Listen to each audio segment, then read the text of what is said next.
Good morning, everybody, and welcome to Cut the Killer Carbs. It's one day to a healthier you. I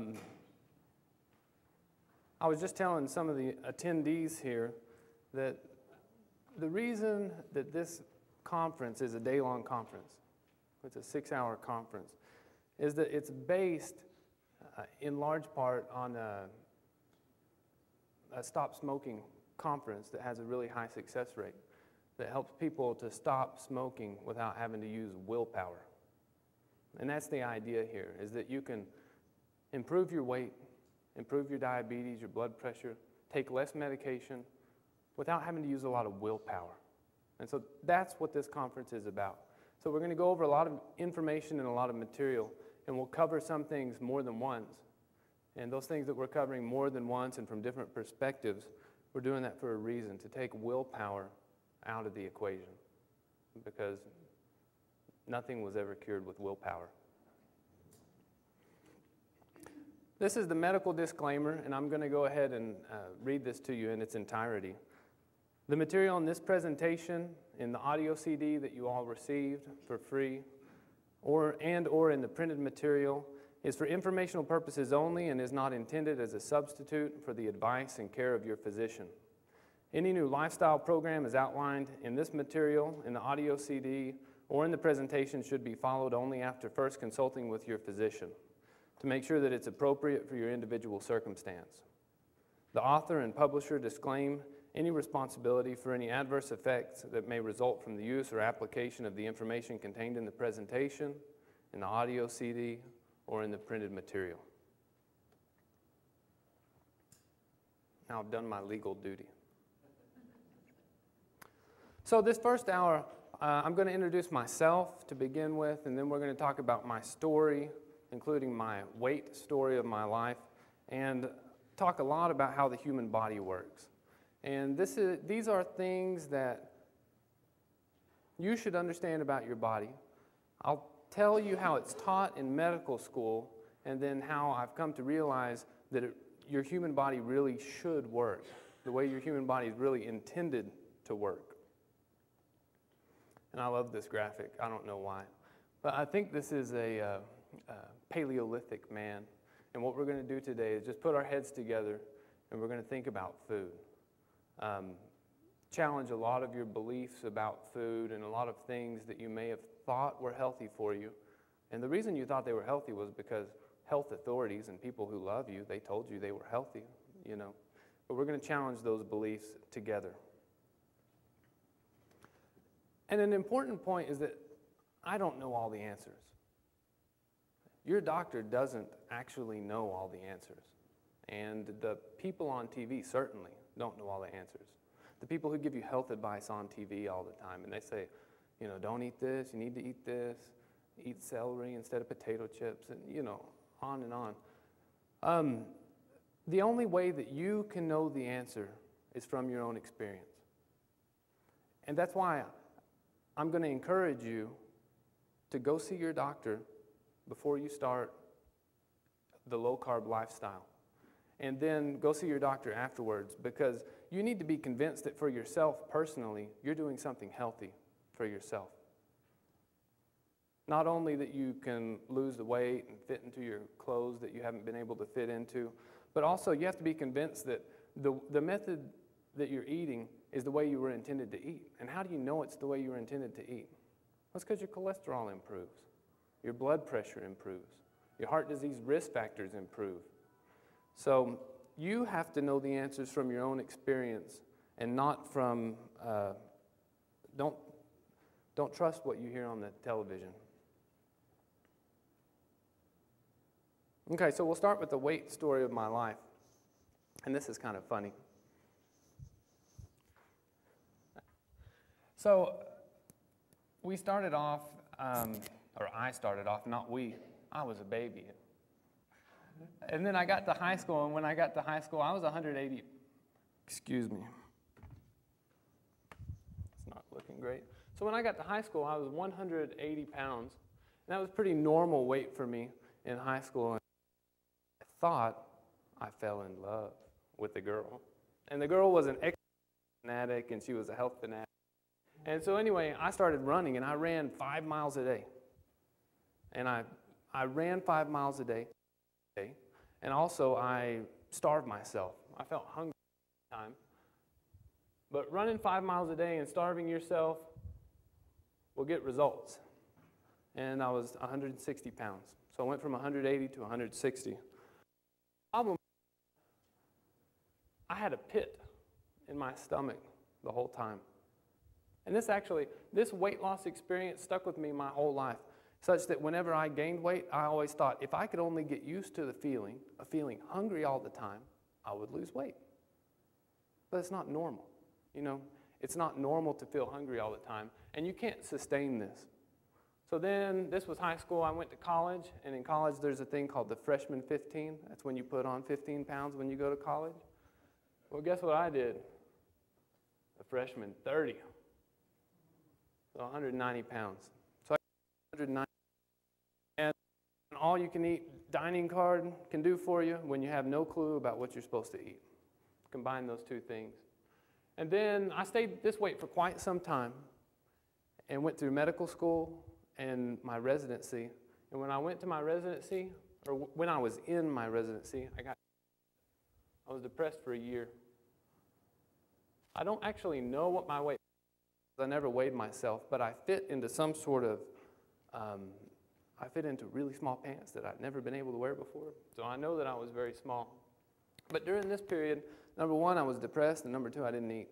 I didn't eat breakfast. I didn't eat lunch. So no breakfast, no lunch. And then for dinner, I would eat dinner, and I would eat whatever I wanted. So you can do that, and it works, but I don't recommend clinical depression as a method for anybody to lose weight. Why do you get depressed during residency? It's stressful. So I got out of residency. I moved back to Lubbock. I'm glad to be here with everybody. Stress level went down, and as the stress level went down, weight went up. 213.5, and I add the 0.5 because I have a sheet of paper that I've kept for a long time that had that weight on it. So this is 213.5, and this is 2 years ago. And what happened at that point was there was one day, my wife was kicking me out of the bed, and she said, "You're snoring too much. I can't sleep." And I had been to medical school, and I knew the reason I was snoring too much was because I was too fat. Now, that's not the only reason that people snore, but that's why I knew I was snoring. And I just said I was done. You know, I was done getting bigger and bigger and bigger. And I remembered something from medical school, and what I remembered was that if you cut the carbs out of your diet, all of your metabolism turns backwards. Basically, in medical school, you're taught your metabolism works this way. You know, diagrams start at the top and they go down. But if you stop eating the carbs, then the diagram goes up. Things just turn around. They go backwards. It's like a cycle. So I stopped eating the carbs, and I got down to this weight of what I am today, 173. And the interesting thing was, I stopped eating the carbs, and I started exercising 5 days a week, 4 or 5 days a week. I went to the gym. And initially, I lost 30 pounds, okay? Initially, I lost 30 pounds, and then I stopped going to the gym. And when I stopped going to the gym, I thought, oh, the weight's going to come back on. I'm going to put the weight back on, but I didn't. After I lost that 30 pounds and stopped going to the gym, I lost an additional 10 pounds to make a total of 40 pounds. So I lost 40 pounds, and then I was worried at some point. I was like, what if I waste away? You know? What if I go down to 160, 150, 130, and I turn into skin and bones? But I've just stayed there. And this is what I'm going to teach you today. When I lost weight this way, I wasn't hungry. I wasn't miserable. I had high energy. I felt great. My systolic blood pressure, that's the top number on your blood pressure, went down 20 points. And it was so easy that it made me wonder, like, why is this so easy? Why wasn't I taught this in medical school? I remember this, that your metabolism can go backwards, but I didn't remember, well, yeah, if you set your metabolism backwards, then your blood pressure improves and all these other things improve. So So I started reading a lot of books about weight loss.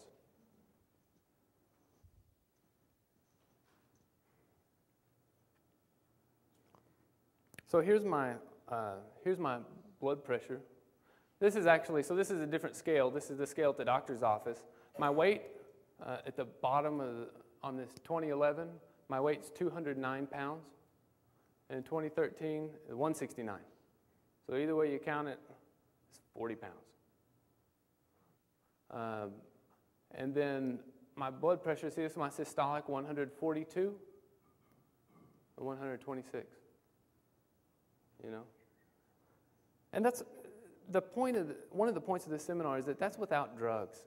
In medicine, we are trained that this is a disease, and there's a disease, we have a treatment for it. And a lot of times the treatment involves medications, and there are lots of medications that we can give you. But this is without drugs, you know. This didn't cost me anything.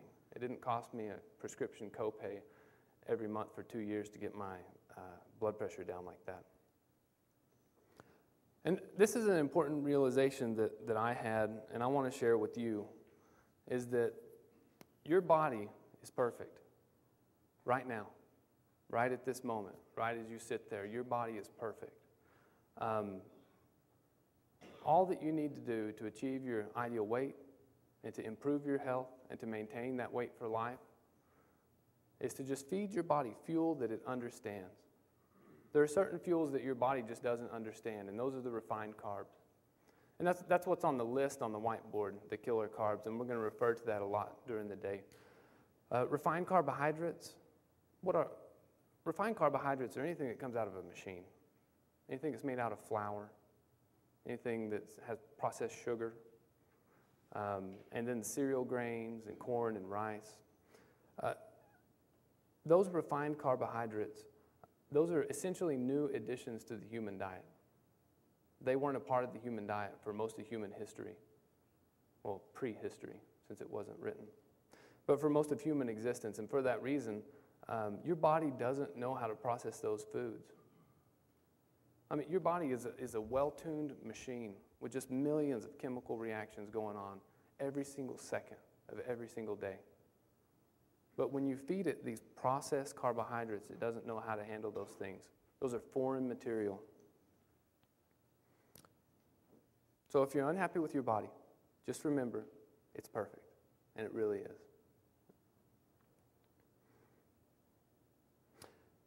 In medical education, we're taught a lot about pathology. Pathology is the study of disease. We spend semesters on that. We're taught a lot about pharmacology. Pharmacology is the study of drugs, and we'll spend semesters on that too. But nutrition, we're taught that for days to weeks. So don't blame your doctor for Don't blame your doctor for saying, oh, you got diabetes, you got to take these pills, because he wasn't really taught these things.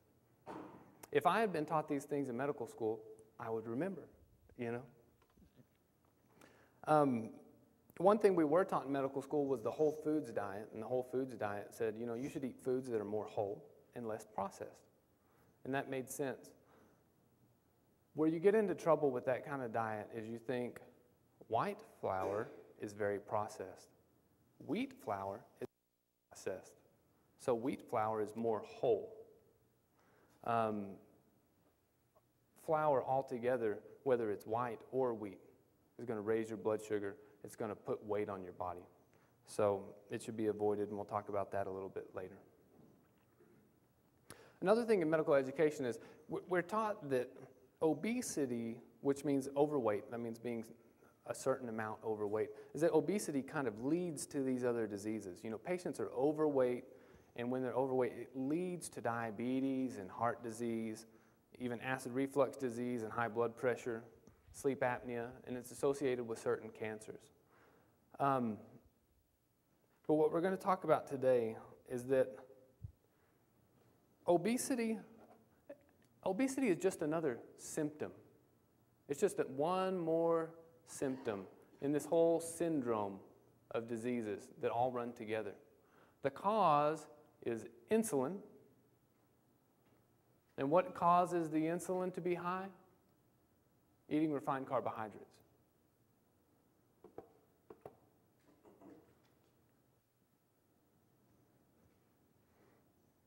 Okay, so let's talk a little bit about medical education. We'll head back over to the whiteboard. So I told you about the paradigm, and I told you about how we're taught that cycles run a certain way. And basically, when you eat these foods, these are the killer carbs. Let me get out of the way here. Wheat, breads and bagels, pasta, anything made of flour, cakes and muffins, sugars, and sugars include high fructose corn syrup, maple syrup, agave nectar, any kind of sugars, corn, potatoes, rice and cereals, and other starchy foods. When you eat any of these things, what happens is it goes into your body and your body converts these carbohydrates into glucose. Glucose is sugar. That's blood sugar circulating in your blood. And that glucose, what we're taught in school is that glucose goes metabolized by the body, goes down, and it produces two things. One is ATP. ATP. This is what your body uses to power itself. And the other thing that it can produce is fat.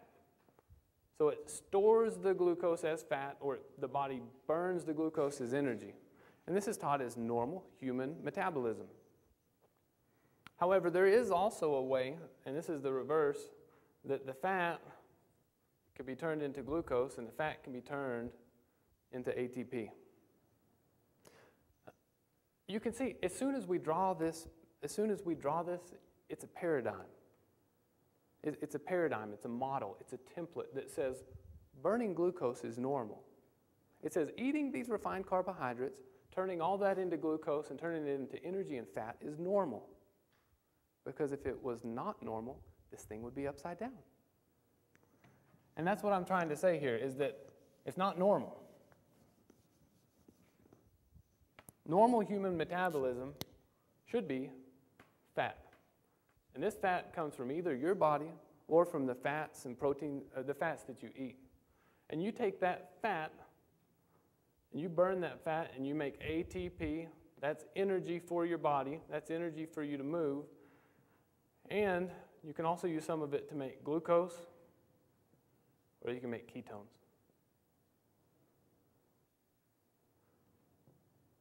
And then you can say, well, this also runs backwards, it goes backwards. The glucose can also be used to make fat.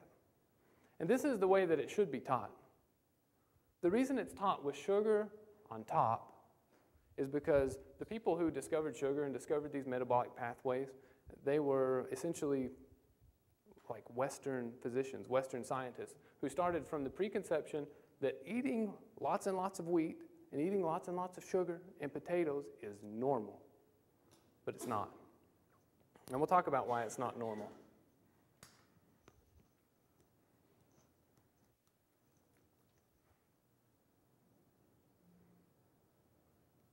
You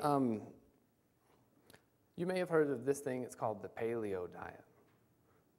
The Paleo diet is just the latest iteration of low carbohydrate diets that have been popular and have been known to work for 200 years. People have known that carbohydrates are uniquely fattening for 200 years. But the Paleo diet helps you think about it conceptually. And it says, look, if you believe that science says man has been around for 200,000 years. We started agriculture 10,000 years ago. And as far as eating lots of refined flours and sugars, we've been doing that for about 200 years. If you start from that standpoint, then you can realize, wait a minute, so we've been eating lots of refined sugars and starches for 200 years. Man's been around 200,000 years. That's less than 1% of humanity that we've been eating these refined starches and sugars. Even if you say, well, the invention of agriculture was 10,000 years ago, so we've been eating wheat for 10,000 years. Well, 10,000 years out of 200,000 years is like only 4% of humanity, which means that your body doesn't recognize these refined carbohydrates and doesn't know what to do with them. And that's what the paleo diet's all about.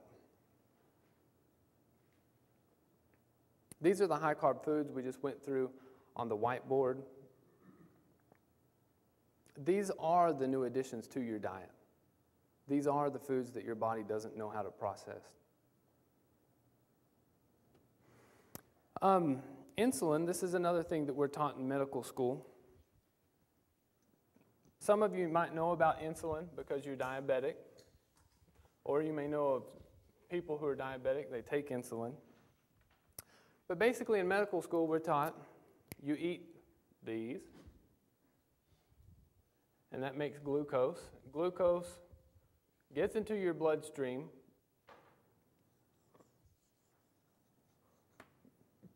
and these are your fat cells, your muscle cells. The glucose gets into your bloodstream. If the glucose gets too high, you go into a coma. That's what happens to diabetics who, if they eat high-carb meals, but they don't know they're diabetics yet, and then they end up in the medical intensive care unit. Maybe this has happened to some of your family. If the sugar gets too high, blood sugar's too high, then they end up very sick and they end up in a coma. So to your body, to protect yourself from that happening, makes a hormone called insulin. What that hormone does, that hormone says, man, we got to clear all the glucose out of the body. We got to store fat. And so the glucose that's coming down to power your body, it gets stopped by the insulin. And the insulin essentially puts the glucose, which is the sugar, puts it into your fat cells. It helps the liver to make more fat to circulate into your body that goes into your fat cells. And it also tells your muscles to burn insulin. And it tells your fat cells that there's fat inside of here. There's fat that wants to get out of all your fat cells. The insulin tells your fat cells, don't let any of that fat out. We got to keep all the fat inside. So it says store fat, store fat, store fat, store fat.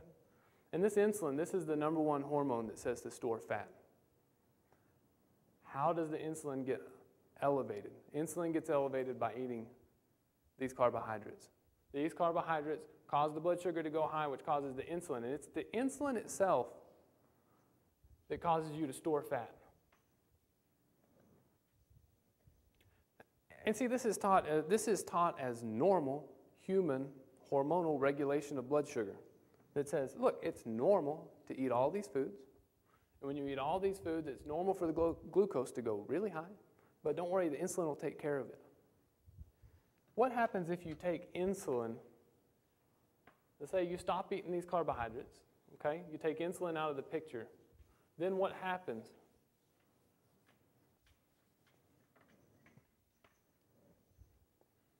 You still have fat cells in your body. You're not eating any more carbohydrates.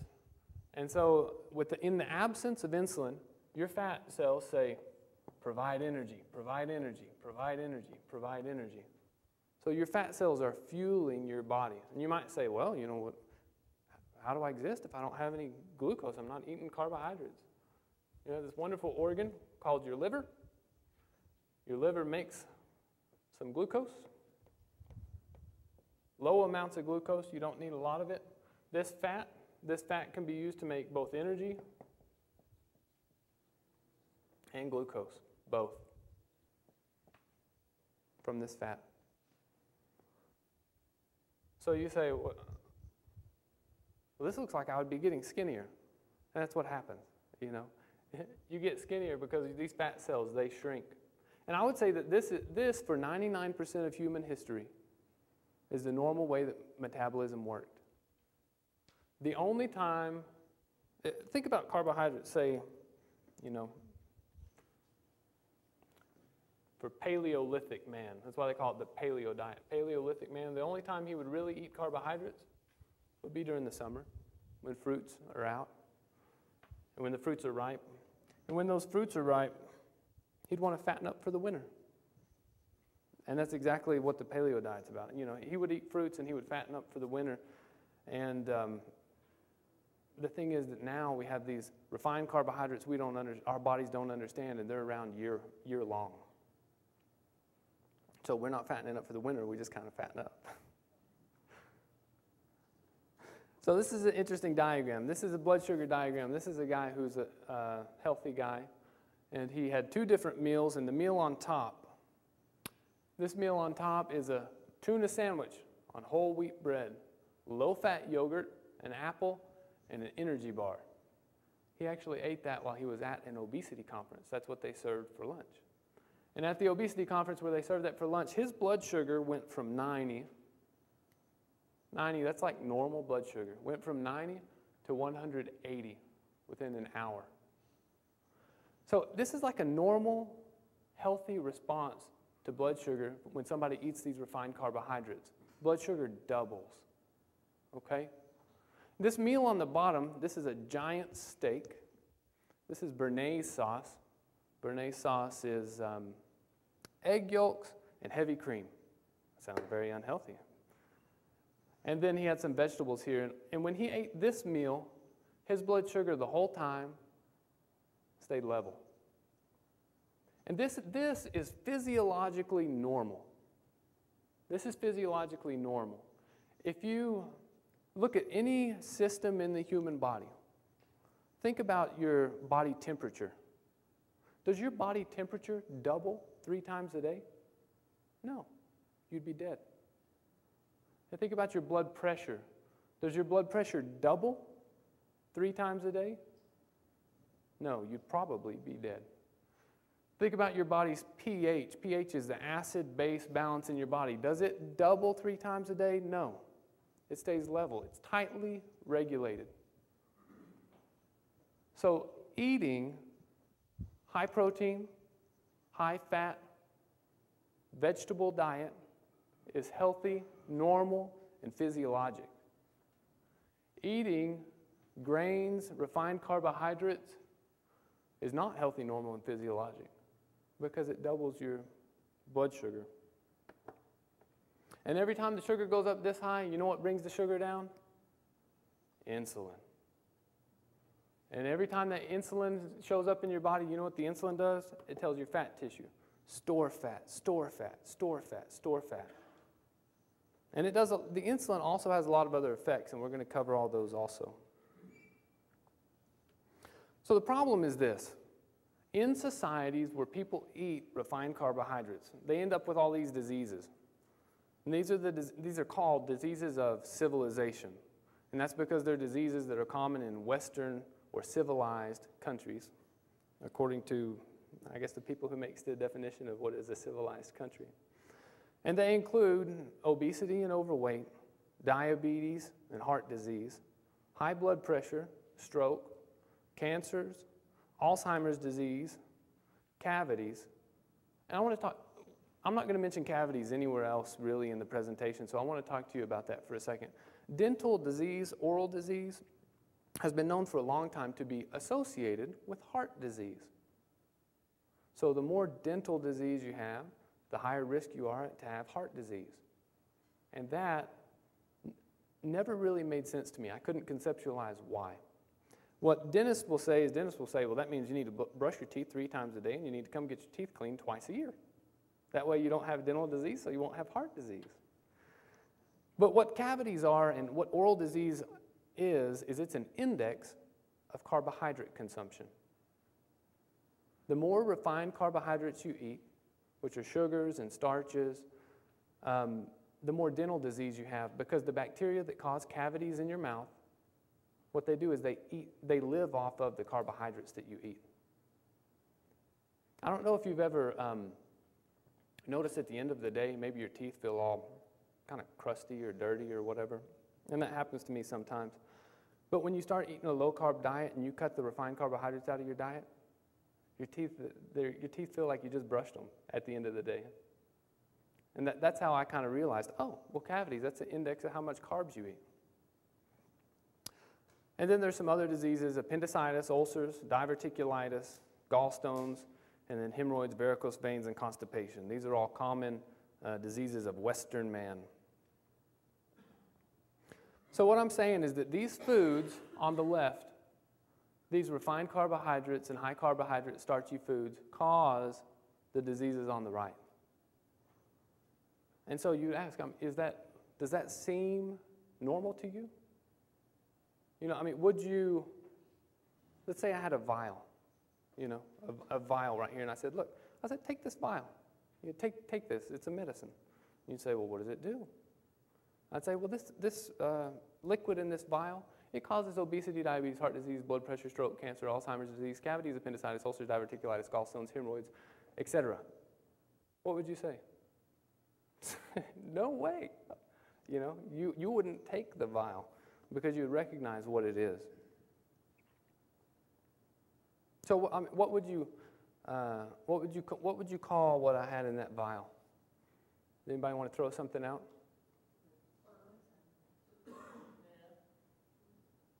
Syrup?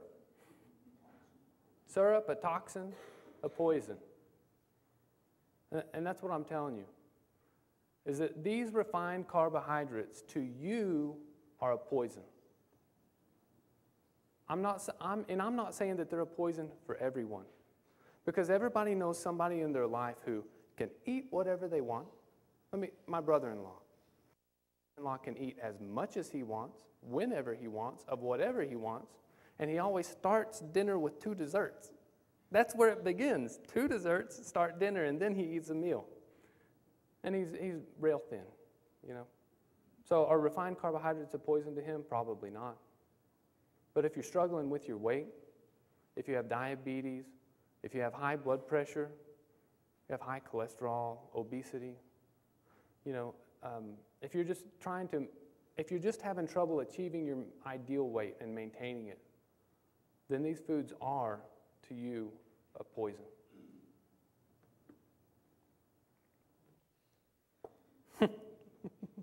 This is kind of funny. So I'm sitting at the office, and one of the nice ladies at the office who works with me, she brought me a slice of red velvet cake. And the thought that went through my mind was, do I want to poison myself today? And that's what this conference is about.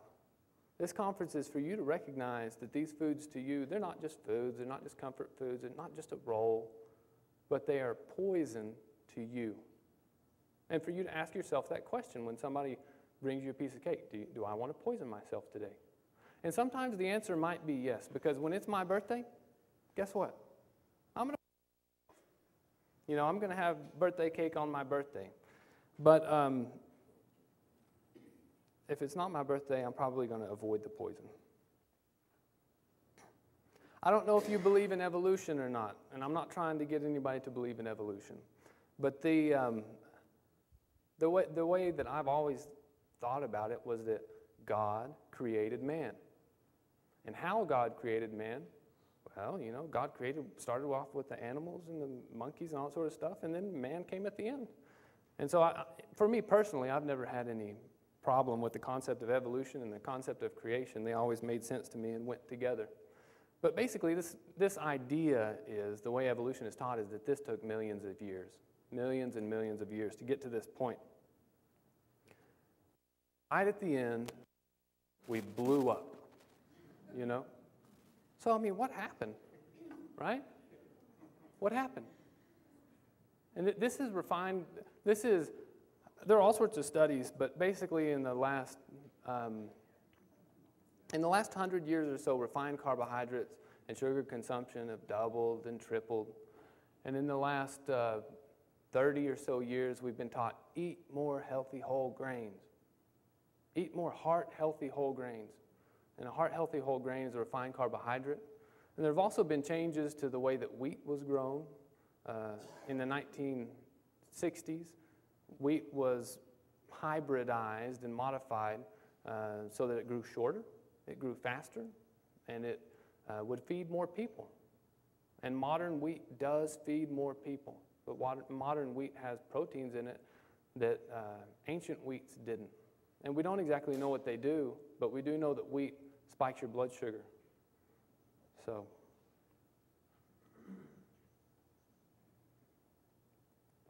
So there are a lot of people that are called modern hunter-gatherer societies. And those are people who are peoples or tribes that survived into the 20th century. And we can study what they ate, and then we can see after they get on a Western diet, what happens to them. And this man, he's a Crow warrior. This is an antique photograph of a Crow warrior. And what do modern Crow people look like? You change their diet. They used to eat buffalo. They used to collect berries, nuts. And you change their diet from a diet of meat to a diet of refined carbohydrates. And they look like all the rest of us. You know, this is on the top picture, that's a child. He's a Crow Indian. And on the bottom, that's another Crow Indian, and he's receiving a medal from a congressman. So if you take a modern hunter-gatherer, somebody who is a tribe that eats lots of meat, no refined carbs, and you put them on refined carbs, they get all the diseases that you have, that I have, that our family members have, including being overweight, hypertensive, diabetic. This picture is just for fun. This is President Obama trying to put a medal of recognition on this. He can't get around the headdress.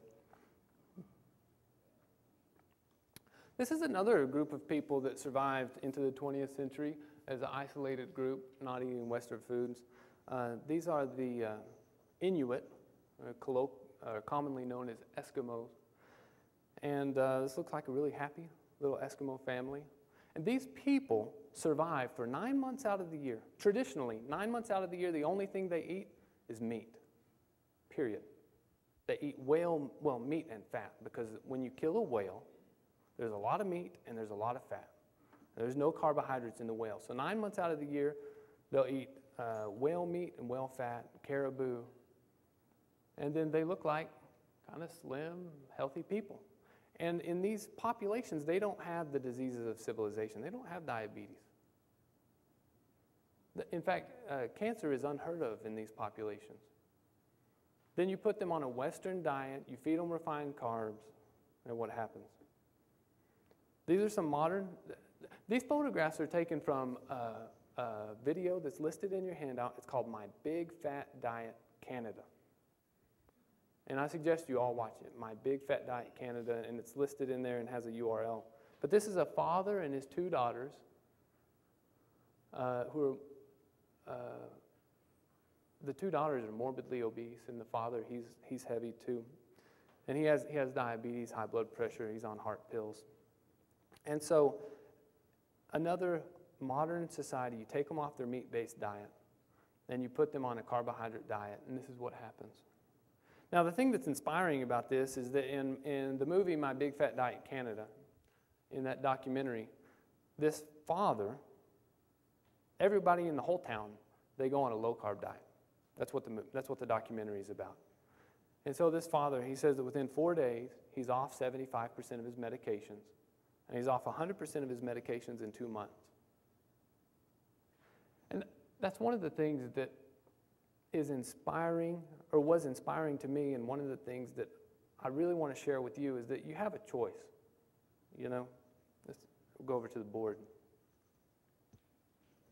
You have a choice about your health and a choice in life, which is you can consume these things, and when you consume these things, you end up with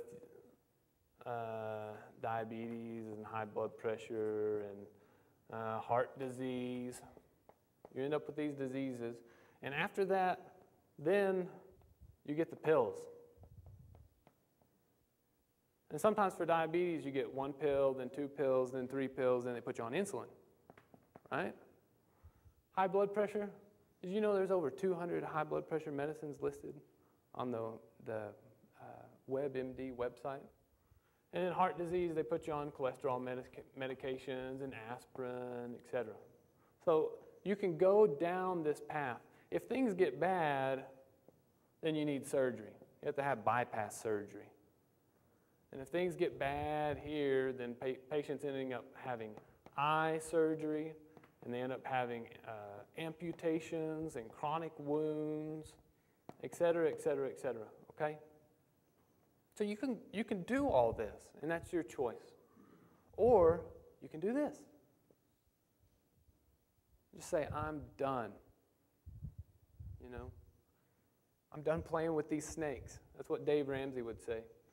I don't know if you guys have ever taken a Dave Ramsey course, but Dave Ramsey course that shows you how to get out of debt. But he says, I'm done playing with these snakes, and that's what they are. Snakes.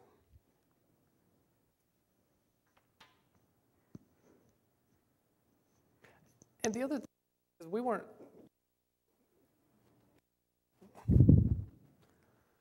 the other thing is that we weren't taught this stuff in medical school. We weren't taught, look, you know, you can take your pills, et cetera, or if you don't want to take your pills, then you can get off 75% of your medication in 2 weeks and get off 100% in 2 months.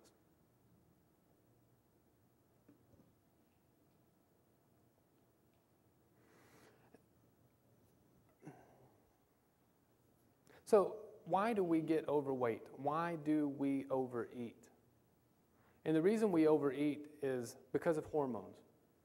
Your weight and the amount you eat are well regulated, just like everything else in the human body, and they're regulated by hormones. You can begin by thinking about a child. A child overeats, and why does a child overeat? Because he's secreting growth hormone. Why does a child secrete growth hormone? Because that's a normal part of human development. They put on weight when they get taller because they secrete growth hormone and they're growing. So why do adults overeat? We overeat because we're secreting insulin. Why are we secreting insulin? We're secreting insulin because of the refined carbohydrates in our diet. So overeating does not make you fat. Insulin makes you fat. And I'll tell you, talk about overeating. This is what happens. We drew this diagram earlier. We said this is your fat tissue here, okay? Can you switch over to the whiteboard? Excellent. So this is your fat tissue here. And then there's glucose. The glucose comes from these carbohydrates that you eat. And it's going through your bloodstream, circulating, and then along comes your buddy, insulin, and he's going to help you out. He's going to keep you out of a coma by stopping that glucose from flowing through your blood and stuffing glucose and fat. All of the energy that's flowing through your bloodstream, including your glucose and your fat cells.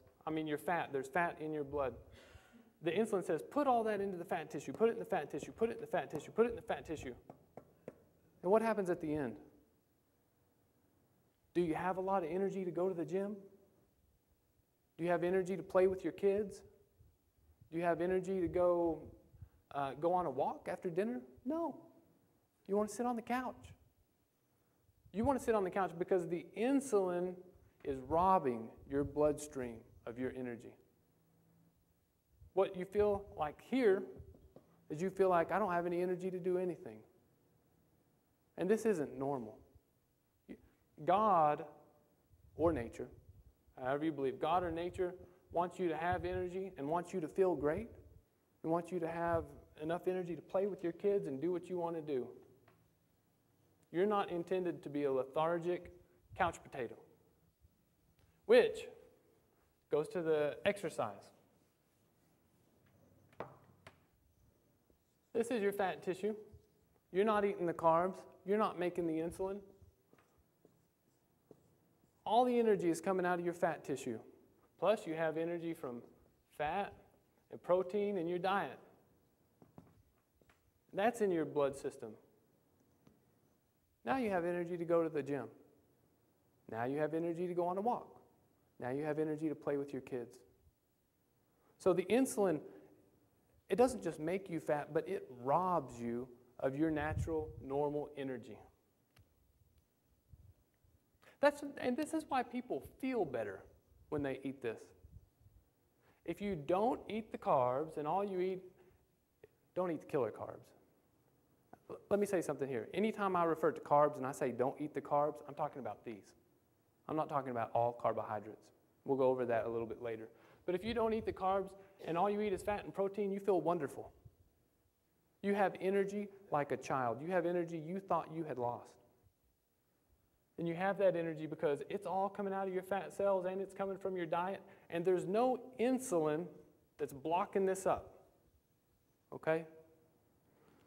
So insulin doesn't just make you fat, it makes you lethargic. It makes you feel horrible. Insulin does something very valuable. It prevents you from going into a coma when you eat a high carbohydrate meal. So that's good. But the bad part is that it makes you feel bad and it robs you of energy. Traditionally, when they say go on a diet, you need to cut the calories. And when you cut the calories, you need to cut the calories that come in, or you need to burn more calories by going to the gym. And it's very straightforward. There's calories that come in, and you need to, if you burn more, you're skinny and healthy, and if you burn less, you're overweight and you're unhealthy. It's a very simple concept, but it's not true. How much weight you put on has nothing to do with how many calories you consume. And the reason is this, because the whole human metabolic system is so complex. There are all these different reactions. So every calorie, every bit of food that you put into your mouth goes through all these reactions. And that looks really complex, right? That's what we were just looking at. See that little tiny thing? That's what we were looking at. And these are all the chemical reactions that happen in your body. So it's not just you put in calories and you burn more, calories in, calories out. You put in more, you burn less. It's all those metabolic reactions and then all the hormonal reactions.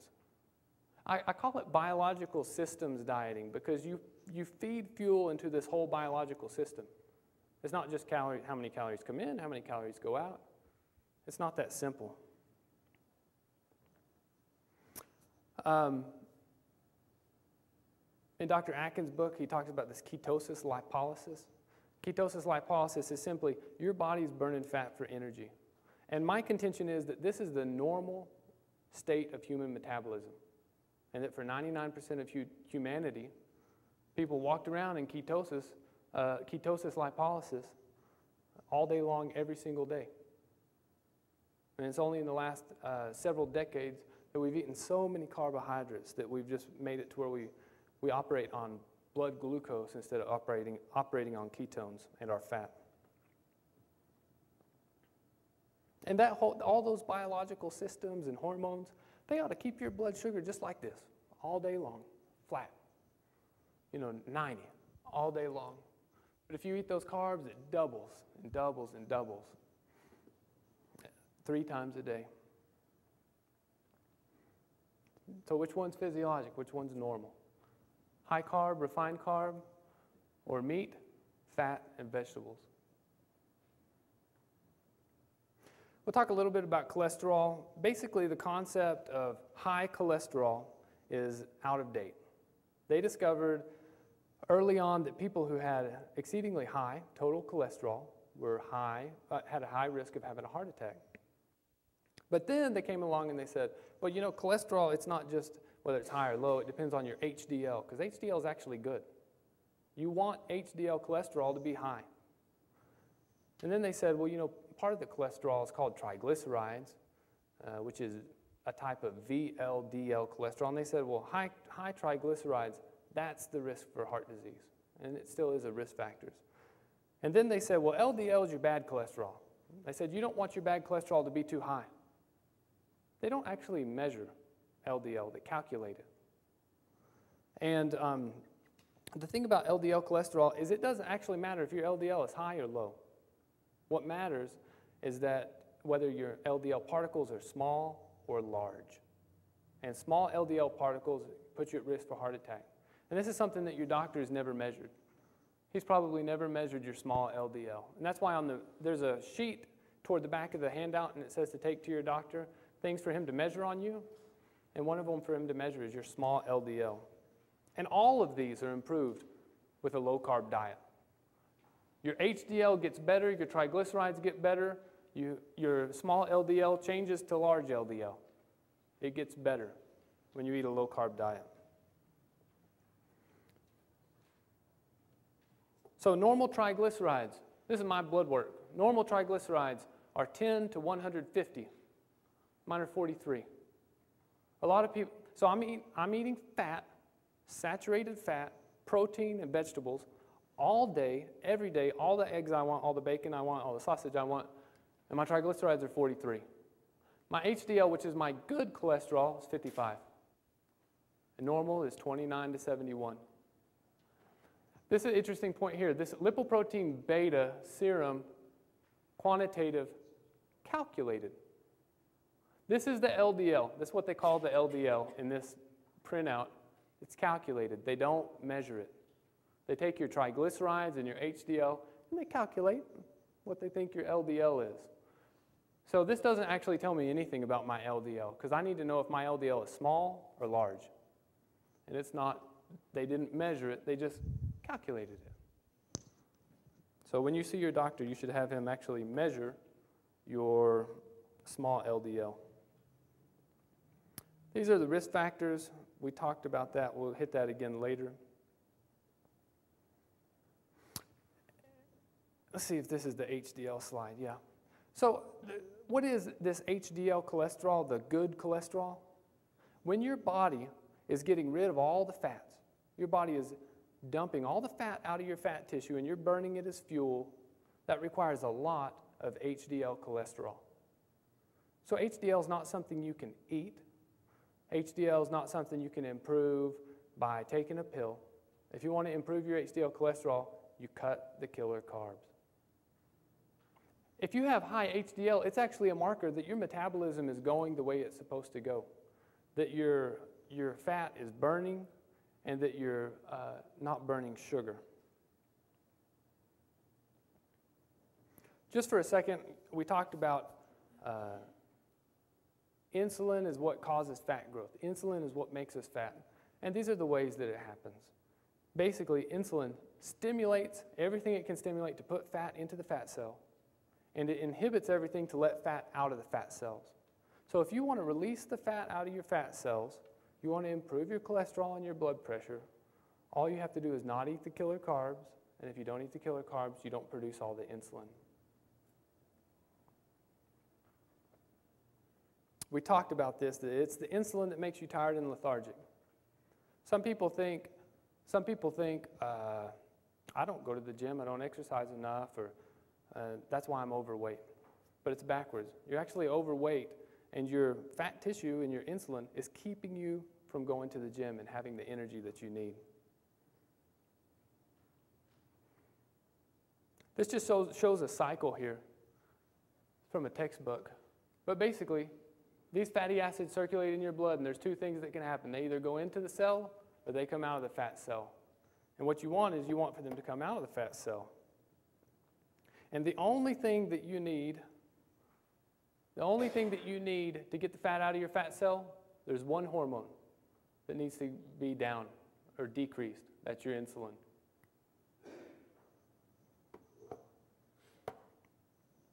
And this little quote at the bottom, this is from a presentation by Gary Taubes. But in this presentation, he says, carbohydrate is driving the insulin. The insulin is driving the fat. I was watching an episode of either Maury Povich or Jerry Springer, and this was years and years ago, but I remember there was this obese child, and the mother said, oh, my baby's hungry. He's hungry all the time. I got to feed him. I can't not feed my baby. He's hungry all the time. And he is. He is hungry all the time because they feed him carbohydrates, and in 2 hours, his blood sugar dips down. His blood sugar dips down low, and when it dips down low, he's hungry. And the more carbohydrates you feed, if you feed him carbohydrates, he's going to be hungry and hungry and hungry and hungry. And that's one of the great things about eating low carb. If you cut the carbs out of your diet, you're not hungry all the time because your blood sugar is not crashing every 2 hours. So basically, the carbohydrates are what increase your blood pressure, your blood sugar, and that increase in the blood sugar is what increases the insulin. And the insulin is what causes the fat growth, okay? And also the blood sugar and the insulin contribute to all of those diseases that we listed before. So you want to cut the killer carbs to decrease all those diseases and the medications you take. Let's see. I ran a little long. Let's take a break for 10 minutes, and then we'll do questions at the end of the next hour, okay?